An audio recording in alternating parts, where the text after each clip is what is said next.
नमस्कार, आप देख रहे हैं सुदर्शन न्यूज। मैं हूं आपके साथ ज्योति यादव। चलिए बुलेटिन की शुरुआत करेंगे उत्तराखंड की खबरों के साथ। कैबिनेट मंत्री सतपाल महाराज निजी दौरे के चलते विकासनगर पहुंचे, जहां उन्होंने पौधारोपण किया है। और आपको बताते चले कि गौतमाश्रम गंग भेगा बावड़ी मंदिर में उन्होंने दर्शन पूजन भी की है।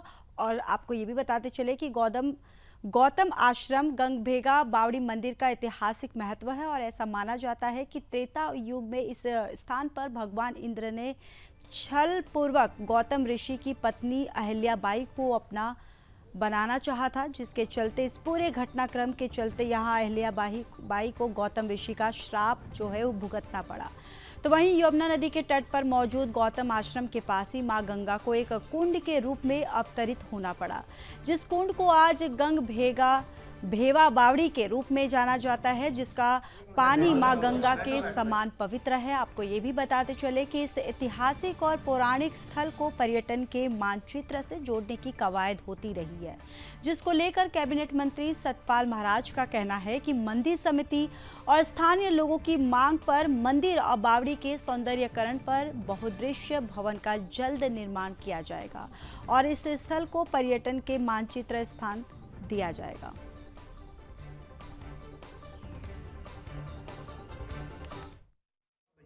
बावड़ी में पहुंच करके बड़ा अच्छा लग रहा है और हम चाहते हैं कि विकासनगर के जो हमारे तीर्थ हैं और छुपे हुए स्थान हैं, ऐसे अलभ्य स्थानों का प्रचार प्रसार हो और पर्यटन के मानचित्र में ये सब स्थान आए। गौतम ऋषि का ये बहुत प्राचीन आश्रम है और ये माना जाता है यहाँ पर कि गंगा जी यहाँ पर प्रकट हुई हैं। तो ऐसे अलभ्य स्थान का निश्चित रूप में पर्यटन के मानचित्र में वो अंकित होना चाहिए और उसके लिए सभी प्रयास होंगे। मंदिर समिति ने मुझे यहाँ लिख के दिया है और उनका आदेश हुआ है कि यहाँ पर बावड़ी का उसका सुरक्षा की जाए, उसको ठीक ठाक किया जाए, उसके निर्माण को उसके लिए। और यहाँ पर बहुउद्देश्यीय एक भवन बनाने की बात उन्होंने कही है, तो उसको भी हम बनवाएंगे ताकि यहाँ पर पर्यटक आए और यहाँ पर ऐसे अलग स्थान का दर्शन करें।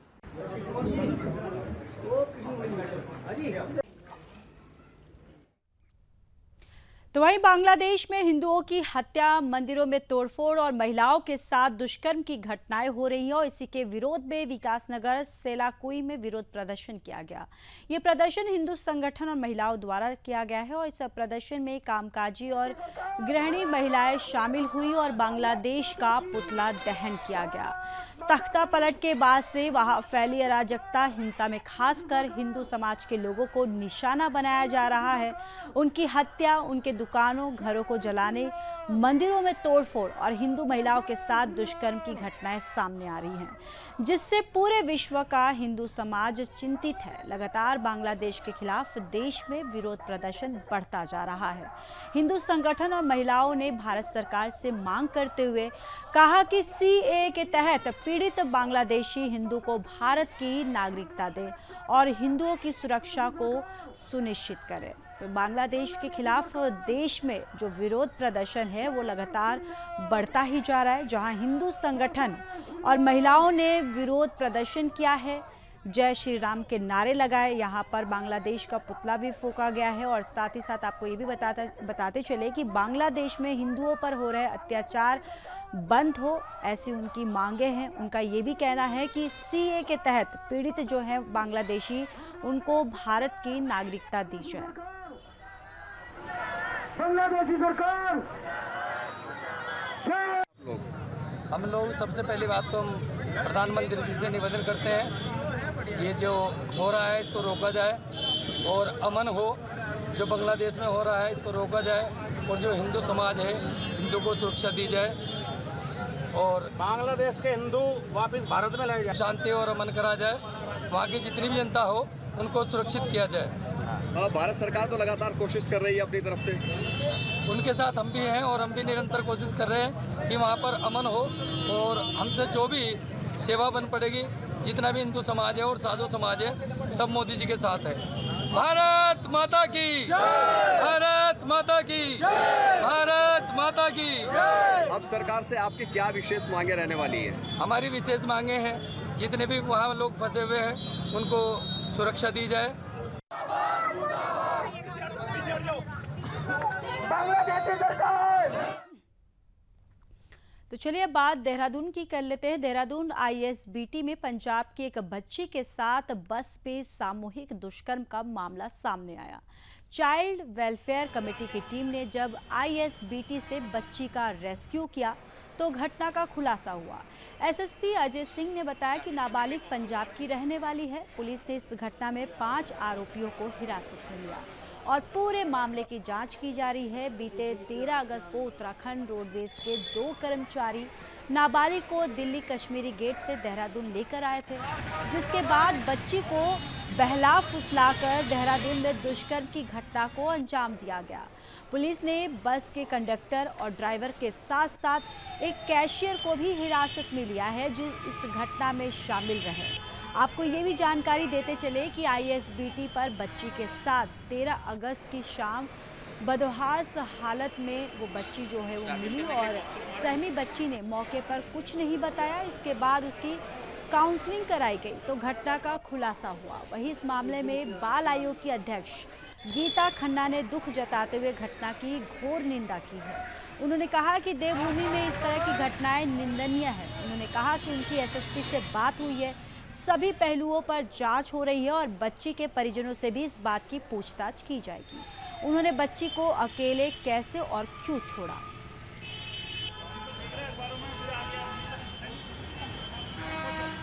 सर्वप्रथम तो मेरा सर शर्म से झुकता है कि देवभूमि मेरे प्रदेश में कुछ ऐसा कृत्य महिलाओं और बच्चों के साथ संभव है।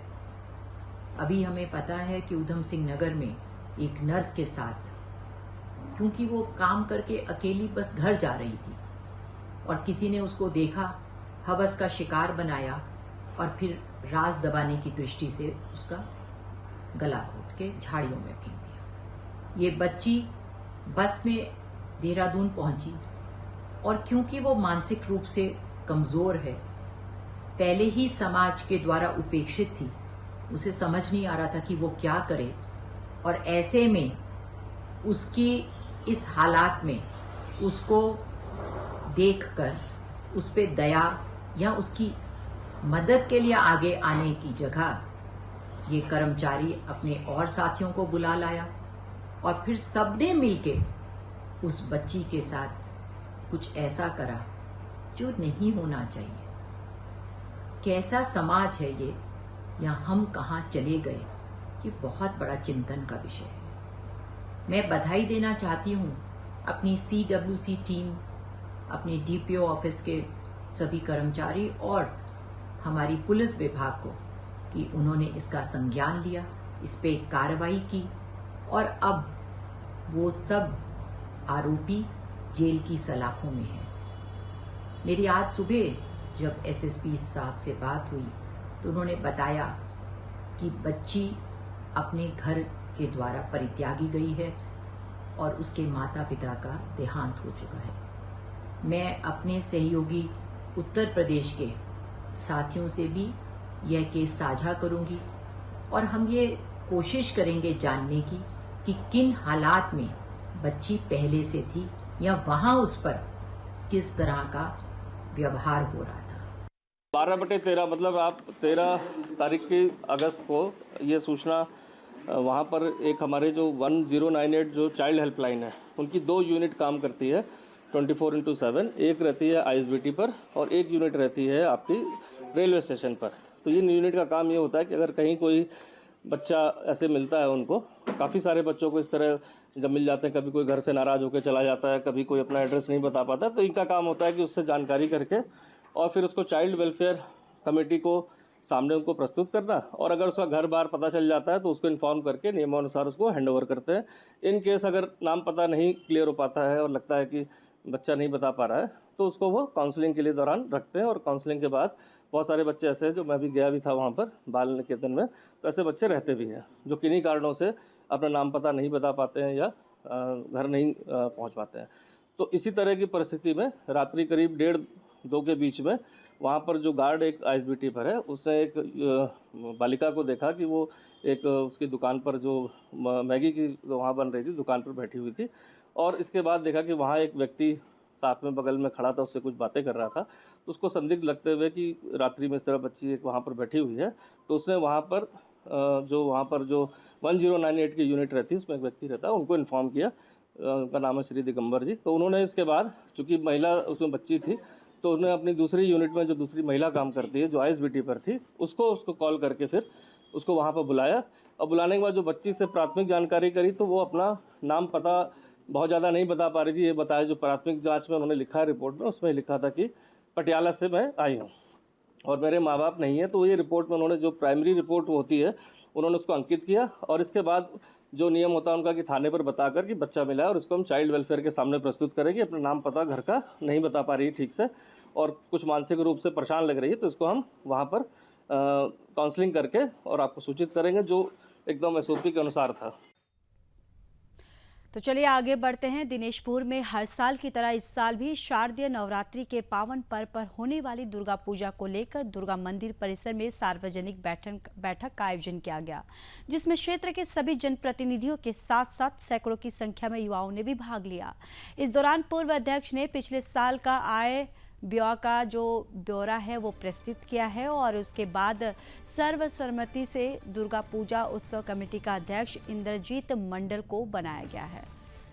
तो दिनेशपुर से ये खबर है, जहां शारदीय नवरात्रि को लेकर बैठक आयोजित की गई, जहां बैठक में सैकड़ों युवाओं ने भाग लिया और पिछले साल का जो भी लेखा जोखा था वो जो पूरा ब्यौरा यहाँ पर प्रस्तुत किया गया है। और साथ ही साथ आपको ये भी बताते चले कि सर्व समिति से इंद्रजीत जो है उनको मंडल बनाया गया है।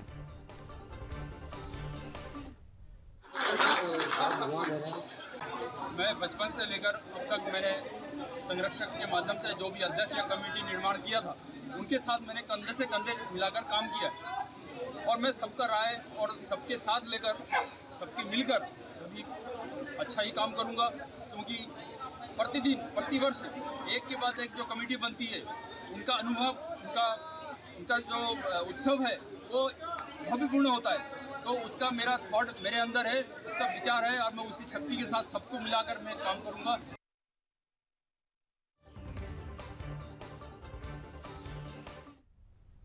तो चलिए अब बात विकासनगर की कर लेते हैं। विकासनगर में एक सनसनीखेज वारदात सामने आई है, जिसमें एक तरफा प्यार में पागल युवक ने युवती को तमंचे के बल पर दोस्ती का दबाव बनाया, जिसके चलते ग्रामीणों ने आरोपी को पकड़कर जमकर उसकी धुनाई कर पुलिस को सौंप दिया।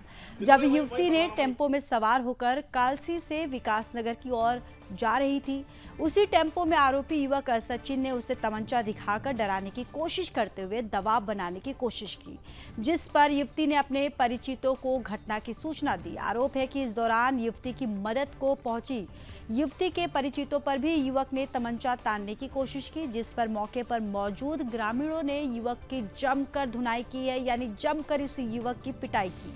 वही घटना की सूचना पाकर मौके पर पहुंची पुलिस ने आरोपी युवक को गिरफ्तार कर उसके कब्जे से 315 बोर तमंचा बरामद किया, जिसके चलते पीड़ित युवती की ओर से मिली तहरीर के आधार पर आरोपी युवक के खिलाफ संबंधित धाराओं में मुकदमा दर्ज कर आगे की कार्रवाई जो है वो शुरू कर दी गई।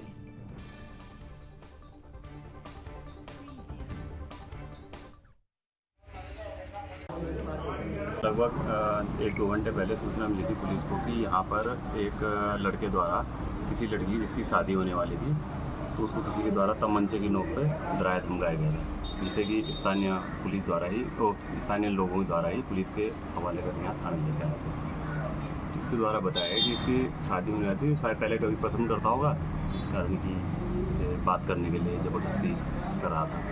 तो लोगों ने जब इसने मदद मांगी तो लोग वहाँ पे परिचित आए, तो जिनके द्वारा पकड़ के थाने लाया गया है, उस पर अग्रिम कार्रवाई की जा रही है। मेरा भाई है, उसका भी रिसेंटली रिश्ता हुआ है। जिस लड़की से रिश्ता हुआ है तो एक लड़का है कोई भागना का, सचिन तोमर नाम से, तो वो परेशान कर रहा था भाभी को 3-4 महीने से। और आज भी जब भाभी गाँव से आ रही थी तो जो भाई का जहाँ रिश्ता हुआ है, जो लड़की आ रही थी तो उसको परेशान कर रहा था वो। आज भी वो कट्टा कुट्टा लेके आ रखा था और लोड था वो। तो जब हमने उसको जीवनगढ़ में रोका तो वो उसने कट्टा निकाला और हम पे मतलब वो कर रहा था, वो पता नहीं गोली मारने वाला था या जो भी था। तो जैसे मैंने और भाई ने पकड़ा तो उसने वो सामान फेंक दिया, जो उस पर हथियार था वो फेंक दिया। राजधानी देहरादून के थाना क्लेमेंट टाउन इलाके में हुई मारपीट का एक वीडियो जो है वो जमकर वायरल हो रहा है। वीडियो में कुछ युवक दो युवकों की लाठी डंडों से पिटाई करते हुए नजर आ रहे हैं। साथ ही युवकों की गाड़ी में भी तोड़फोड़ की गई। वहीं घटनास्थल पर आगे सीसीटीवी की रिकॉर्डिंग में साफ सुना जा सकता है कि जिन युवकों के साथ मारपीट की जा रही थी वो बार बार हमलावर युवकों से बोलते हुए सुनाई दे रहे हैं कि हम वो नहीं हैं।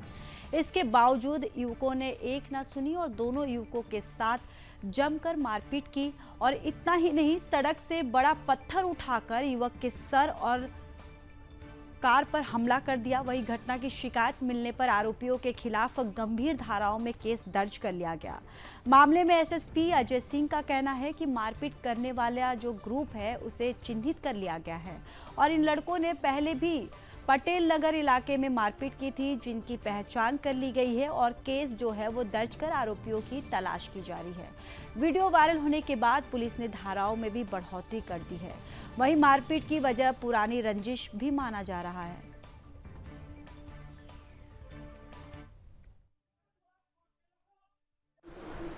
देखिए, एक वीडियो उसमें मारपीट का एक प्रकरण था। उसमें मारपीट में जो तहरीर आई थी, तहरीर के बाद उसमें हमने 307 की धारा की वृद्धि करी है। चूँकि एक ग्रुप है जो उसमें आइडेंटिफाइड हुआ है, जो पूर्व में भी पटेल नगर क्षेत्र में भी इस तरह की मारपीट में शामिल रहा है। तो इसमें कुछ लोग उर्दंगी जो छात्र के रूप में खासकर मैंने देखा जो एजुकेशनल हब्स बन गए हैं, खासकर क्लेमेंट टाउन हो, इन जगहों पर थोड़ा सक्रिय है।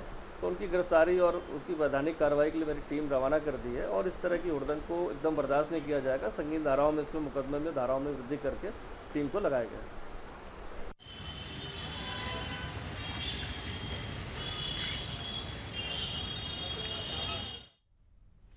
पहाड़ों की रानी मसूरी में उत्तराखंड के गांधी कहे जाने वाले इंद्रमणि बडोनी जी की पुण्यतिथि पर उनको याद किया गया। और साथ ही साथ आपको ये भी बताते चले कि मसूरी बडोनी चौक पर इंद्रमणि बडोनी स्मृति विचार मंच मसूरी के द्वारा आयोजित कार्यक्रम में मसूरी के सामाजिक और राजनीतिक कार्यकर्ताओं ने इंद्रमणि बडोनी जी को उनकी मूर्ति पर माल्यार्पण कर उनको याद किया और उनके बनाए हुए मार्गों पर चलने का आह्वान किया। इस मौके पर लोगों ने कहा कि अलग राज्य बनाने के लिए आंदोलन की शुरुआत करने वाले इंद्रमणि बडोनी को उत्तराखंड का गांधी यूं ही नहीं कहा जाता है। उसके पीछे उनकी महान तपस्या, त्याग रही है। राज्य आंदोलन को लेकर उनकी सोच और दृष्टिकोण को लेकर आज भी उन्हें शिहद से उनको याद किया जाता है और उन्होंने कहा कि उत्तराखंड को लेकर बडोनी का अलग से नज़रिया था और वो उत्तराखंड को अलग राज्य चाहते थे। वर्ष 1989 में मसूरी में उत्तराखंड क्रांति दल का गठन किया गया और इस दल के आजीवन सदस्य थे। उन्होंने उक्रांद के बैनर तले राज्य को अलग बनाने के लिए काफ़ी संघर्ष किया। उन्होंने 105 दिन की पदयात्रा भी निकाली। संघर्ष करते हुए बडोनी जी का 18 अगस्त 1999 को देहांत हो गया। वहीं मसूरी में इंद्रमणि बडोनी जी की मूर्ति की उपेक्षा को लेकर भी लोगों में नाराजगी देखी गई। उन्होंने कहा कि नगर पालिका प्रशासन द्वारा मसूरी में विभिन्न महापुरुषों की मूर्ति लगाकर चौक बनाया गया है, लेकिन ना तो पिछली बोर्ड द्वारा उनका रखरखाव किया गया और ना ही वर्तमान नगर पालिका प्रशासन द्वारा महापुरुषों की मूर्तियों को ध्यान में दिया जा रहा है।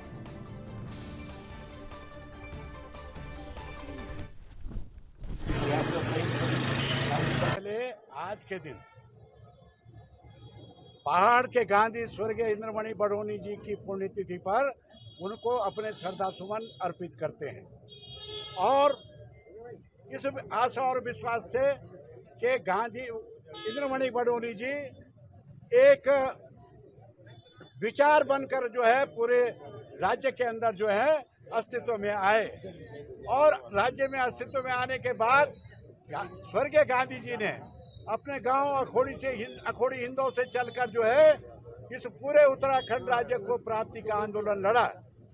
ये बहुत बड़ी सिफत थी कि वो भले ही उत्तराखंड क्रांति दल के जो है संस्थापक रहे हैं, संस्थापक साथियों में थे, लेकिन बाद में जब ये आंदोलन चरम सीमा पर चलता गया तो उसके बाद ये सब चीजें हमने एक संघर्ष समिति के रूप में परिवर्तित करके झंडे घरों में रख दिए और 1994 की उन शहादतों को हम नमन करते हैं, उन जन आंदोलनकारियों को नमन करते हैं। ये हिंदुस्तान के अंदर पहला और दुनिया का सबसे पहला जन आंदोलन था, जो स्वस्फूर्त आंदोलन था। किसी भी महापुरुष की, किसी भी महान नेता की अगर कोई स्मारक बनता है, कोई मूर्ति लगती है, तो उसकी बिल्कुल बाय एक्ट जो है सारी जिम्मेदारी नगर पालिकाओं की होती है।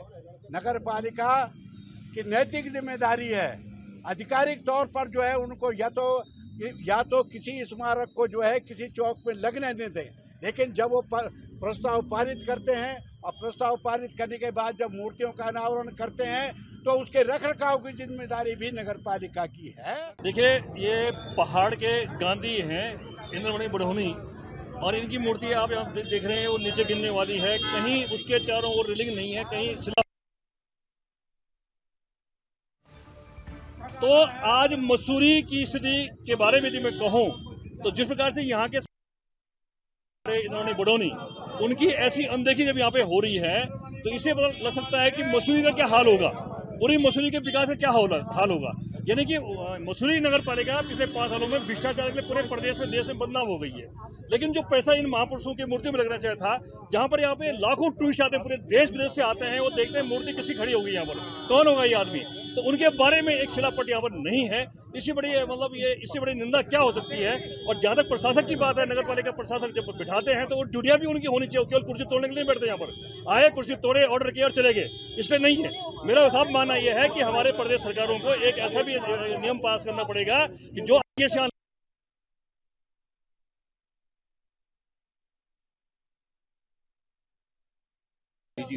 जाए।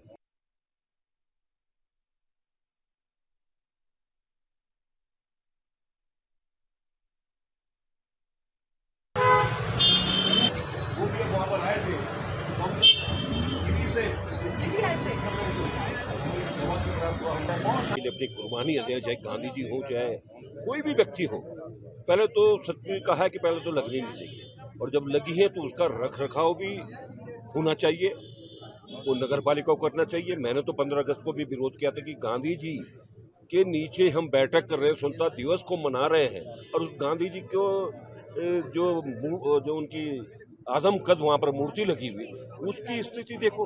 बगल में स्वतंत्रता सेनानी का स्तूप लगा हुआ, उसकी स्थिति देखो, कहीं पर उसकी पुताई नहीं, कहीं कुछ नहीं है। कभी हमारे उत्तराखंड के कभी की बरतवाल जी की मूर्ति लगी है, उसकी स्थिति देखिए। यहाँ पर ये मूर्ति लगी है बड़ोनी जी की, उत्तराखंड के गांधी की मूर्ति लगी हुई है। क्या स्थिति आज आप स्वतः ही पत्रकार देखिए, आपको लिखना चाहिए इस बारे में। हम तो चिल्ला रहे हैं, जब तक हम रहे अध्यक्ष रहे, हमने उसका रखरखाव किया। बहुत सुंदर फुवारा यहाँ सही बड़ोनी जी के नाम पे बनाया था, क्यों उसको तोड़ा गया। अच्छा, उसका भव्य रूप की बात हुई तो भव्य रूप की आज क्या दुर्दशा है, अंदर जाने को दिल नहीं कर रहा, न पहचाने जा रहे हैं। अगर कोई टूरिस्ट अभी आ जाए, किसी अनजान व्यक्ति से पूछ ले ये किस महान विभूति की मूर्ति है, तो अच्छा खासा आदमी बता नहीं सकता कि कौन है। कम से कम उनका जीवन परिचय लिखो। आज जो है शहीद स्थल पर देखिए, एक मूर्ति वहाँ लगा दी, अब उसको भी लोग पूछते हैं किसकी मूर्ति है। कौन आदमी बैठा रहेगा वो बताता रहेगा कि ये बड़ोनी जी की मूर्ति है, ये उत्तराखंड के गांधी है। और किसने वहाँ सलाह दी कि उस शहीद स्थल पर उनकी मूर्ति जो है एक कोने पे लगा दे। मतलब मजाक कर दिया। ये 5 साल 6 साल में जो सत्यानाश हुआ है शहर का, उसकी कल्पना नहीं की जा सकती। पर्वतीय गांधी जो हमारे को कहते हैं, इंद्रमणि बड़ोनी, उनकी पुण्यतिथि पर आकर सबने इनको श्रद्धांजलि यहाँ पर अर्पित की।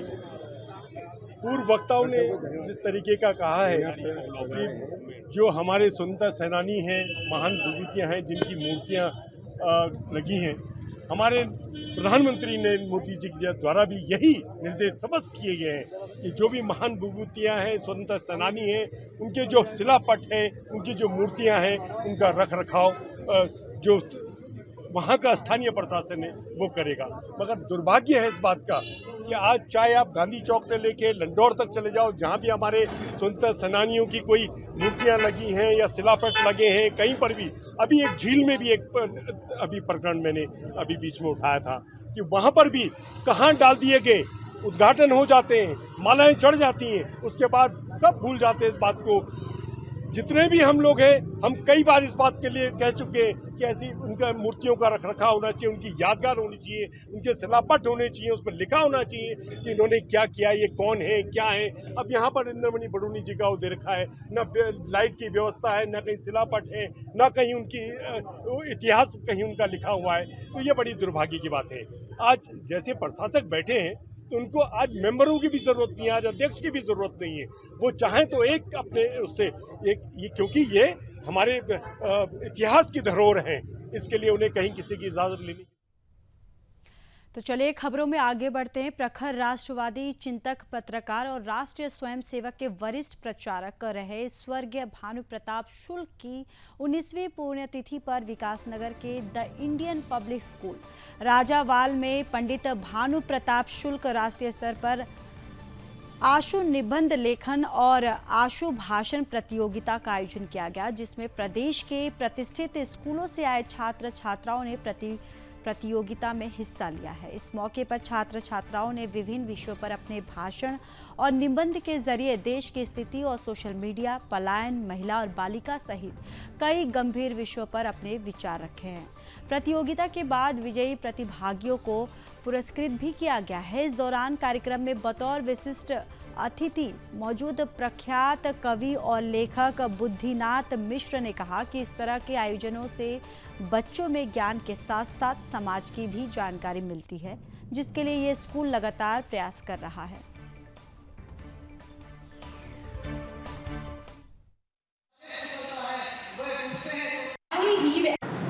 ऐसे तो हमारे देश में एक से एक विद्यालय है, स्कूल है, लेकिन इस इंडियन पब्लिक स्कूल का एक अलग महत्व है, क्योंकि यह भारतीय संस्कृति और भारतीय चिंतन को लेकर के चलता है।